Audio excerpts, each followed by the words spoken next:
Cerita saya agak berbeda Bapak Ibu, karena keminderan saya pol-polan hari ini. Mas Bima itu ceritanya bapaknya perwira menengah. Lah bapak saya itu pensiun cuma letnan 1 Pak. Cuma letnan 1. Pengalaman yang luar biasa dari bapak saya itu, kalau saya mau ceritakan, 1 nyemir sepatu Pak. Yang diajarkan oleh bapak saya paling hebat kepada saya itu adalah nyemir sepatu. Jadi kalau bapak-bapak yang pernah menjadi Kapolri butuh disemirkan sepatunya Pak, saya yang nyemir Pak. Saya jamin pasti lebih mengkilap dari bapak sendiri yang nyemir. Saya nggak tahu kalau polisi sekarang, tapi kalau polisi dulu pasti tahu. Yang kedua, kehebatan saya yang diajarkan oleh bapak saya, beraso Pak. Ketawa semua berarti ini tua betul. Mulai dari pembantu letnan, letnan 2, letnan 1, kan dari Kuningan itu di sini. Jadi kami berenam Pak. Anaknya yang laki-laki itu ada 4. Nanti ditugasi satu-satu, kamu sepatu, kamu kopel. Kopelnya ada 2, kopelnya disemir juga diberaso Pak. Pangkat, nah, pangkat itu paling kecil. Pangkat di sini sama tulisan Polri di sini itu. Itu kami beraso. Nanti bapak saya kasih lomba. Siapa yang paling bagus diapresiasi, dikasih uang jajan. Itu cerita yang tanpa sadar setelah saya tua, setelah saya dewasa, mendidik kedisiplinan. Itu luar biasa. Jadi hidup kami tidak sebagus kawan-kawan saya yang lain. Jadi Kang Bima, bapaknya dengan perwira menengah baru bisa beli mobil udah lama ya. Alhamdulillah bapak saya nggak pernah bisa beli mobil sampai meninggal gitu. Jadi akhirnya ya anak-anaknya lah. Nah itu sebuah disiplin yang tadi 11-12 dengan latar belakang yang berbeda. Tentu saja Bapak Ibu, bapak saya dengan polisi pangkat yang tidak terlalu tinggi, ternyata cukup dihormati di kampung. Karena nggak ada lagi polisi yang ada di situ Pak. Sehingga seluruh persoalan kampung itu selalu dimintakan penyelesaiannya ke bapak saya. Pak Parmuji nyuwun tulung, bahasanya begitu. Minta tolong urusan semua Pak. Ada anak urusan mau sekolah ya diurus, apalagi ada orang bermasalah mesti minta diurus. Itu kultur yang ada di sana. Tapi saya melihat situasi itu pada era itu biasa-biasa saja. Seperti layaknya kita bermasyarakat.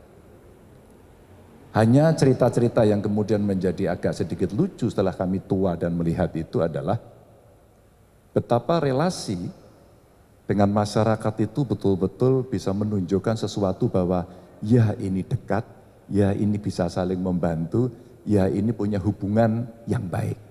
Contohnya apa Pak? Bapak Ibu setiap bulan itu jatah beras masih selalu dikirim. Karena anak kami banyak, maka Pak Buas berasnya agak berbeda dengan yang punya Bulog hari ini Pak. Dulu lebih jelek Pak.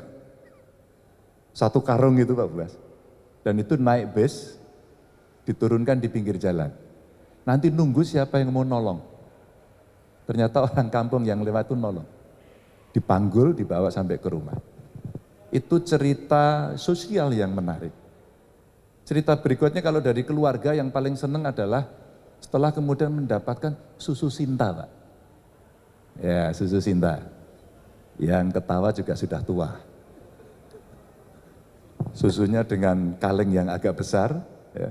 Dan betapa kita yang waktu itu sangat sulit untuk membeli makan dengan kualitas bagus itu menjadi sesuatu yang menarik. Makanya mohon maaf kalau saya terlalu kurus Pak, karena kurang gizi memang waktu itu. Cerita kemudian yang membanggakan memang dari keluarga polisi, Brimob, adalah Ibu Bayangkari. Ibu saya itu ternyata perempuan paling hebat di dunia. dengan anak 6, gaji kecil, nggak bisa punya side income. Ibu saya di Tawangmangu tempat saya lahir itu nanam bunga, Bu. Nanam bunga, dijual tiap hari. Kita punya kebun apel sedikit, pohonnya kira-kira hanya 6. Lalu pohon pisang, itu dijual. Ibu saya sambil menjahit. Alhamdulillah hutang keluarga kami itu bisa lunas setelah anaknya kerja. Sebuah proses yang panjang. Maka kalau saya membayangkan hidup dari keluarga polisi pada saat itu, dari Brimob pada saat itu, kalau dilihat sekarang ya, lumayan menyedihkan. Maka hari ini kalau saya ketemu dengan polisi atau TNI, pensiunan, LVRI, saya sepakat Pak Bambang tadi itu. Apa kemudian bisa kita kerjakan? Saya diskusi dengan kawan-kawan dari TNI Polri, apa sih sebenarnya yang bisa kita bantu dari mereka yang purnawirawan ini? Mas Ganjar, yang paling banyak mereka butuhkan, apalagi yang mohon maaf, mereka bintara, apalagi yang tamtama, ya rata-rata bintara pensiun begitu, adalah rumah. Adalah rumah. Maka di setiap event kita mencoba pada perayaan itu untuk mencari mereka para purnawirawan yang nasibnya kurang baik. Ternyata memperbaiki rumah itu buat mereka adalah sesuatu yang barangkali tidak pernah diimpikan. Yang kedua adalah kesehatan Bapak Ibu. Maka Pak Bambang saya senang sekali kemudian ketika organisasi dari PP ini memperhatikan anggota, saya terharu betul tadi pemberian penghargaan kepada para senior yang memang perlu mendapatkan dukungan itu. Mulai mereka sepuh, mulai mereka harusnya beristirahat, banyak di antara mereka yang masih harus bekerja. Kami-kami ini yang menjadi kepala daerah di daerah ini, kalau dicolek seperti itu biasanya kita langsung bisa cepat bereaksi. Ada apa? Di mana? Bagaimana kita menyelesaikan persoalan itu? Ini sesuatu yang simple Bapak Ibu, tapi penting untuk kita perhatikan kondisi-kondisi ini. Dan tentu saja apa yang kemudian kita bisa berikan kepada para senior purnawirawan inilah yang bagian dari kita menjaga suasana mensejahterakan di tengah situasi apalagi pada saat COVID kemarin luar biasa. Seringkali mereka yang tidak sempat untuk membeli rumah, bukan karena nggak ada waktu, tapi karena nggak ada uang. Mereka masih berada pada rumah kontrakan, kadang-kadang asrama, yang kemudian bersengketa panjang sekali. Yang seperti inilah sebenarnya menjadi PR kita untuk kemudian kita mencoba menyelesaikan. Bapak Ibu yang saya hormati, itu cerita haru pilu dan sedikit lucu. Apa yang kami alami hidup di suasana di daerah di lereng Gunung Lawu, di mana saat itu ada Dodiklat Brimob masih namanya, dan kemudian kami ini lahir dengan situasi ekonomi yang di keluarga tidak terlalu bagus. Tapi ternyata ketika bapak saya mengajarkan beraso dan semir sepatu, dan ibu saya mengajarkan cuci piring, setrika, dan menyapu, maka itu yang ternyata membuat kita bisa mandiri dan menjadi anak yang tough.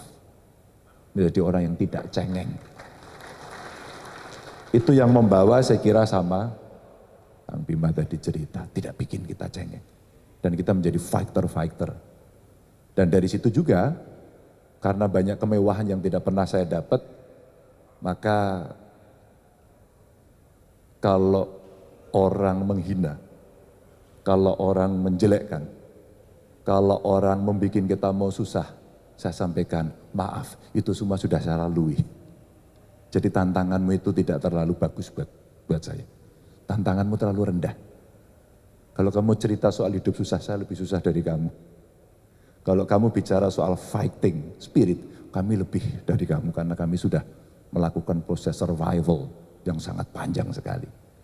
Bapak Ibu, Saya tidak pernah bisa bermimpi berbicara di podium yang terhormat ini.